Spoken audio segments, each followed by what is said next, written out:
Donc passons maintenant à la question C.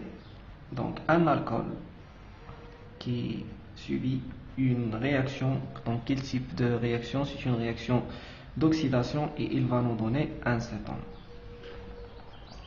Trouver la structure de C et de D avec l'éthanol. Donc, nous devons tout d'abord commencer par prendre une idée sur la structure de A. Donc, nous savons déjà que l'oxydation des alcools primaires, donc l'oxydation des alcools primaires va nous donner aldéhyde plus cétone plus, donc puis l'aldéhyde il va s'oxyder une deuxième fois, il va nous donner un acide carboxylique. D'accord? L'oxydation des alcools secondaires, il va nous donner un cétone. Donc à votre avis, quelle est la structure de ces 5H11OH? Est-ce que c'est un alcool secondaire ou bien c'est un alcool primaire?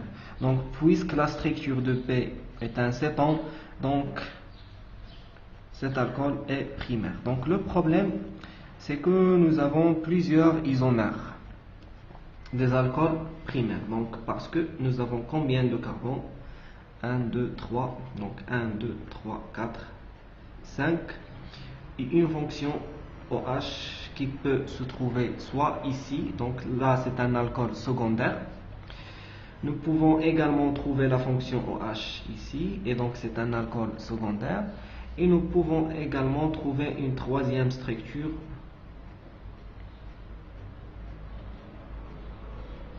Donc 1, 2, 3, 4, 5, et là c'est un alcool secondaire. Donc quelle est la structure exacte entre ces trois isomères? Donc ce sont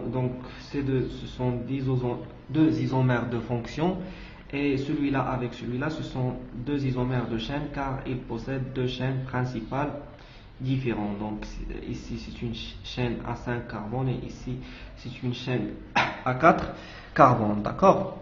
Donc quelle est la structure exacte de ces alcools?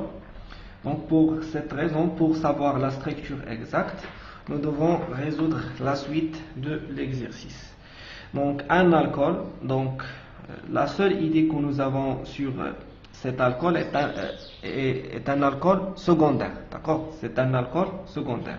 Mais il existe trois alcools secondaires possibles. Donc pour déterminer la structure de l'alcool secondaire exact, donc on réalise H2SO4 à 180 degrés, donc c'est une réaction de déshydratation. Pourquoi? Parce que c'est un milieu acide et parce que la température est très élevée.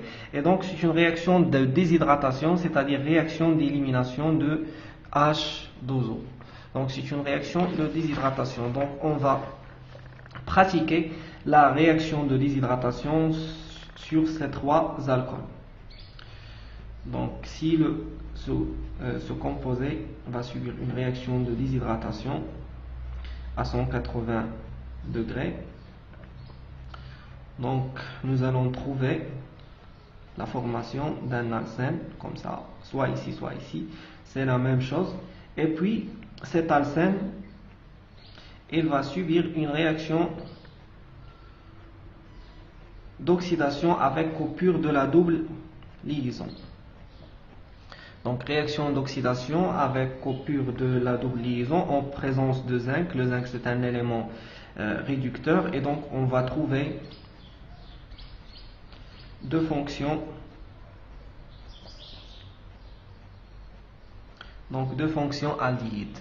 Ceci explique donc deux fonctions aldéhydes, mais d'après les données de l'exercice, nous devons trouver, pour bien déterminer la structure de A, un cétone plus éthanol. Donc ceci explique que ce composé est inexact. On va pratiquer la même chose sur le deuxième isomère. Donc nous avons éliminé ce isomère. Donc on passe à la deuxième isomère.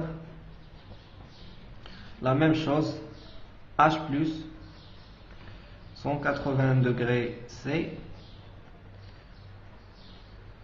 Donc nous devons trouver l'alcène le plus substitué d'après la règle de Markovnikov. Et donc c'est un problème. Ça sera la même chose. Deux adides. Mais nous devons trouver forcément, obligatoirement, un adide et un cétone. Donc ceci explique que ce isomère ne convient pas. Donc c'est une structure inexacte et on va pratiquer la réaction d'hydratation sur cet isomère. On va voir ce qui va se passer. Et donc